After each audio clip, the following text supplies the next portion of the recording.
நண்பர்களுக்கு வணக்கம். நான் உங்கள் நண்பன் முருகன். தாக்கப்பட்ட திமுக, கதிகலங்க வைத்த அதிமுக. அதிமுகவில் ஒரு முக்கியமான பேச்சாளர், நாம் எல்லாரும் அறிந்த பேச்சாளர் தான். இந்த பேச்சாளர் பார்த்தீங்கன்னா திமுக அப்படியே எவ்வளோ முடிமோளை தாக்கி நாகரிகமான வார்த்தைகளில் வெளுத்து விட்ருக்காப்புல, கொஞ்சம் செதைச்சு விட்ருக்காப்புலன்னு சொல்லலாம். புரோக்கர் இல்லாமல் வீடு நிலம் வாங்க விற்க குயிக் ப்ராப்பர்ட்டி வாங்க குயிக்காக சேல் பண்ணுங்க. பிளே ஸ்டோர் அண்ட் ஆப் ஸ்டோரில் ஆப் இருக்கு. குயிக்காக டவுன்லோட் பண்ணி உங்களோட ப்ராப்பர்ட்டிஸை சேல் பண்ணுங்க. அந்த பேச்சாளர் அப்படி பேசுறதுக்கு என்ன சம்பவம் நடந்துச்சுன்னு கேட்டிங்கன்னா, எடப்பாடி பழனிசாமி அவர்களை பார்த்து திமுகவில் இருக்கிற ஒரு முக்கியமான ஆள் என்ன சொல்லியிருக்காங்கன்னா, உங்களை நான் கொஞ்சம் மரியாதை வச்சிருக்கிறேன். ஏன்னா எங்கள் அப்பா இருந்த பதவியில் கொஞ்ச நாள் நீங்கள் இருந்திருக்கிறீங்க, அதனால் உங்களை மதிக்கிறேன். மற்றபடி அதிமுகவில் மதிக்க வேண்டிய அவசியமே இல்லை, அதிமுக மதிக்க வேண்டிய கட்சியே கிடையாது அப்படின்ற மாதிரி பேசிட்டாங்க. அதிமுக இருக்கிற தொண்டர்களில் ஒருத்தர் கடுமையாக பேசியிருக்காப்புல, அதிமுக ஒரு கட்சியே இல்லையா, பாருங்க உங்களை போட்டு உடைக்கிறேன் அப்படின்னு பேசியிருக்காப்புல. அந்த வீடியோ பாருங்க. கனிமொழியும் கூட நம்ம பொதுச் செயலாளரை பற்றி பேசுகிறார். நீங்கள் மீச வைத்து என்றெல்லாம் கேட்கலாமா? கனிமொழி அவர்கள் ஒரு செய்தியை சொல்லுகிறார். நாட்டின் முதலமைச்சரினுடைய தங்கை என்ன தெரியுங்களா சொல்லி கேட்கிறாரு, எனக்கு திரு பழனிசாமி அவர்கள் மீது கொஞ்சம் மரியாதை உண்டு, ஏனென்றால் எங்க அப்பா இருந்த பதவியில கொஞ்ச நாள் இருந்தவர் என்பதால். நான் அந்த மரியாதைக்குரிய கனிமொழி அவர்களுக்கு இந்த மேடையிலே இருந்தே பதில் சொல்லுகிறேன். உங்க அப்பா கடைசி வரைக்கும் வாழ்ந்த கோபாலபுரத்து இல்லம் இருக்கிறது இல்லையா, அது அண்ணா திராவிட முன்னேற்ற கழகத்தினுடைய நிறுவன தலைவர் புரட்சி தலைவர் போட்ட பிச்சை. உங்கள் அப்பா இன்றைக்கு உறங்கிக் கொண்டிருக்கிற கல்லறை இருக்கிறது இல்லையா, அது சேலம் தந்த எங்கள் தங்க தலைவர் எடப்பாடியார் போட்ட பிச்சை. வாயிலிருந்து பேசலாமா கனிமொழி? உங்க அப்பா இருந்த இடத்திலே இருந்தார் என்பதற்காக நான் அவரை மதிக்கிறேன் என்று சொல்லுகிறாயே. நான் சொல்லுகிறேன், கனிமொழி அவர்களே, வரலாற்றை கொஞ்சம் திரும்பி பாருங்கள். ராஜாத்தி அம்மாள் என்கிற ஒரு பெண்மணிக்கு ஒரு பெண் குழந்தை பிறந்திருக்கிறது. அந்த பெண் குழந்தையினுடைய தந்தை பெயர் கருணாநிதி என்று மருத்துவமனை குறிப்பிட இருக்கிறது என்று சொன்ன பத்திரிகையாளரை, யாருக்கோ பிறந்த குழந்தையை என் குழந்தை என்று சொல்லுகிறான் என்று பத்திரிகையாளரை சிறைக்கு அனுப்பிய கருணாநிதி, கனிமொழி உங்களை தன் மகளே இல்லை என்று சொன்ன கருணாநிதி உங்களுக்கு உயர்வானவராக தெரிகிறார். உலகத்தில் யார் பெற்ற குழந்தைக்கு வேண்டுமானாலும் கொண்டு வந்து கொடுங்கள், அரசு வளர்த்து தரும் என்று தொட்டில் குழந்தை திட்டம் தந்த புரட்சி தலைவி அம்மா கண்டெடுத்த தலைவர் எங்கள் அண்ணன் எடப்பாடியார் உங்களுக்கு இழிவாக தெரிகிறாரா? கனிமொழி, கடைசி வரை நீங்கள் எங்கள் அண்ணனை பேசினீர்கள், பொதுச் செயலாளரை பேசினீர்கள், கடைசி வரை மக்களை அடைத்து வைத்திருக்கிறானே மாட்டை போல, அதற்கு ஒரு பதில் சொன்னீர்களா? தேர்தல் பிரச்சாரம் செய்து கொண்டு வருகிற போது பெருத்தரவாக 2021 இதே கனிமொழி, இதே ஸ்டாலின், இதே உதயநிதி என்ன நான் பேசினேன், வந்துள்ள முதல் கையெழுத்து டாஸ்மாக் ஒழிப்பு. நாடா பாவிகளே, 24 மணி நேரம் இயங்குதா டாஸ்மாக்? 24 மணி நேரம். 8 மணிக்கு முடியும், 9 மணிக்கு முடிடுவாங்க. நான் நம்ம ஊர்ல தமிழ்நாடு முழுவதும், எங்க ஊர்ல கோயம்புத்தூர் போய் கேட்டேன், மூடுறான் நானு புறகால விக்கிறோம்ங்க. முன்னாடி கதவு மூடிடுறான், புறகால விக்கிறான். முன்னாடி போட்டிருக்கிற கதவுல வர்ற வருமானம் கூட அரசுக்கு வருகிறது. புறகால விக்கிற வருமானம் செந்தில் பாலாஜிக்கு போகிறது. அவர் மூலமாக, அவர் புரோக்கர் தான், அவர் மூலமாக ஸ்டாலினுக்கு போய் சேருகிறது. பாத்தீங்களா? இதை விட ஓப்பனா யாருமே பேச முடியாது, அந்த அளவுக்குள்ள பேசிட்டாப்புல. பேசினவர் யாருன்னு உங்களுக்கு எல்லாரும் நல்லா தெரியும்.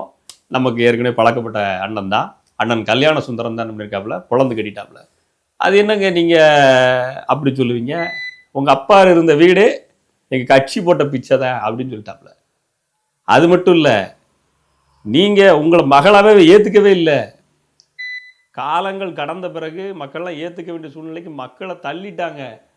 அதுக்கப்புறமா தான் என் மகள் அப்படின்னு சொல்லி ஏற்றுக்கிட்டாங்க அப்படின்னு சொல்கிறாரு. அது நான் சொல்லலைங்க, வீடியோவில் பேசணும்னு சொல்கிறாப்புல.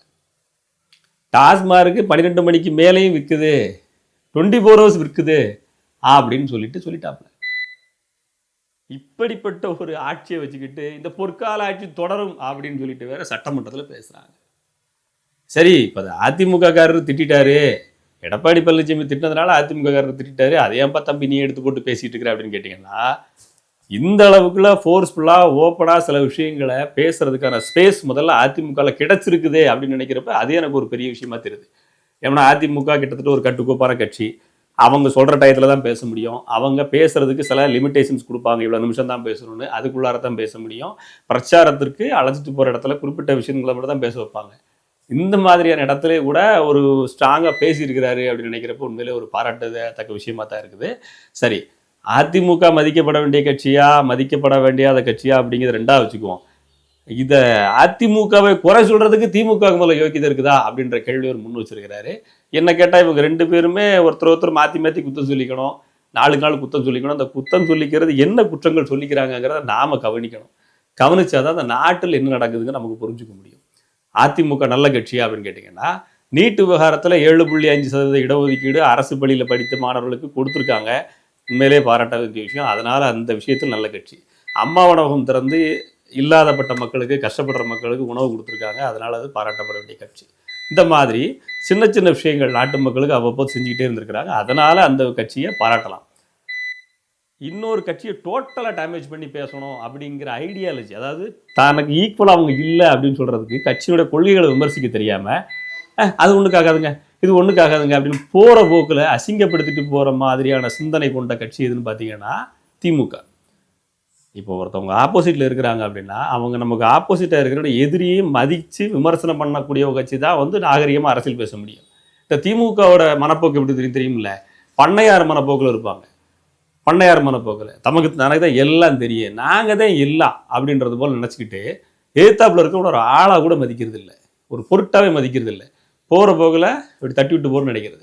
இந்த பண்ணையார் மனப்போக்கு முதல்ல அழியணும்னு சொன்னால் நாம் திமுகவை கடுமை விமர்சித்து தான் ஆகணும். நாகரிகம் அப்படின்ற விஷயத்த மற்றவங்களுக்கு இவங்க பாடம் எடுப்பாங்க. நாகரிகமாக பேச தெரியுமா அப்படிம்பாங்க. இவங்க நாகரிகமாக மேடைகளில் பேசின வீடியோவில் ஒரு பைட் இருக்குது, போட்டு விட்றேன் பாருங்க. உங்களுக்கு இங்க யாருன்னா கொரோனால அட்மிட் ஆனவங்க இருக்கீங்களா? கை தூக்குங்க. யாருன்னா இருந்தா என்ன சாப்பாடு கொடுத்தான் உங்களுக்கு? புளி சாதமா, லெமன் சாதமா? என்ன சாப்பாடு கொடுத்தான்? முட்டை கொடுத்தான். பின்ன கொட்டையா கொடுப்பான்? முட்டை கொடுத்தாங்க. பொட்டலம் சோறு கொடுத்தானா இலை வச்சு பரிமாறுறானா?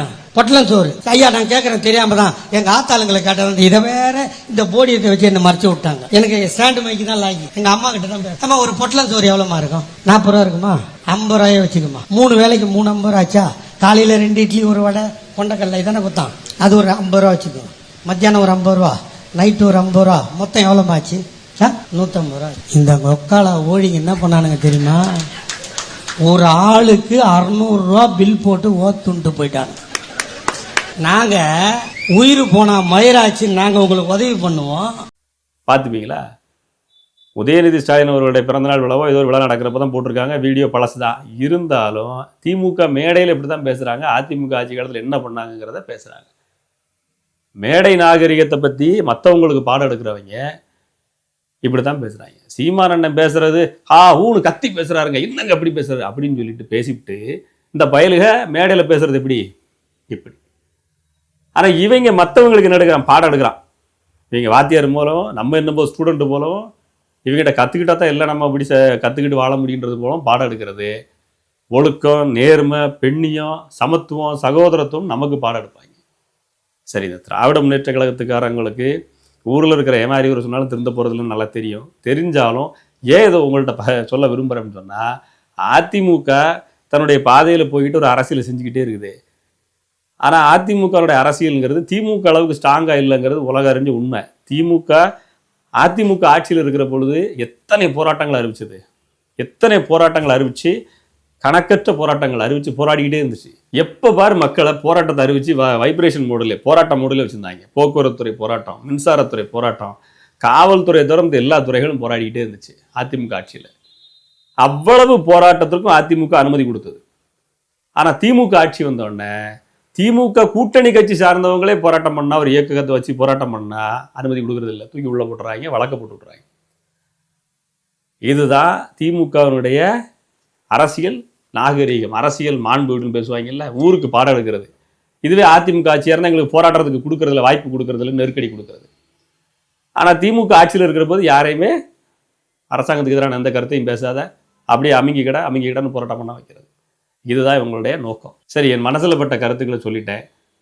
உங்களுக்கு சரின்னு படலாம், தப்புன்னு படலாம். பாருங்கள், திமுக அப்படின்ற கட்சி மற்றவங்களுக்கு அரசியல் பாடம் எடுக்கிறதுக்கு பதிலாக முதல்ல அவங்களே எடுத்துக்கணும்னு நினைக்கிறதா என்னுடைய கருத்தாக இருக்குது. உங்களுடைய கருத்து என்னங்கிறதையும் மறக்காமல் சொல்லுங்கள். இப்போலாம் புரோக்கர் இல்லாமல் ஒரு ப்ராப்பர்ட்டியை வாங்கவும் முடியல, விற்கவும் முடியல அப்படின்னு யோசிச்சுக்கிட்டு இருக்கீங்களா? அப்படின்னா அதுக்கு ஒரு சொல்யூஷன் கிடைச்சிருச்சு. அதுக்கு நீங்கள் ஃபர்ஸ்ட் பண்ண வேண்டியது இந்த குயிக் ப்ராப்பர்ட்டி ஆப்பை டவுன்லோட் பண்ணணும்.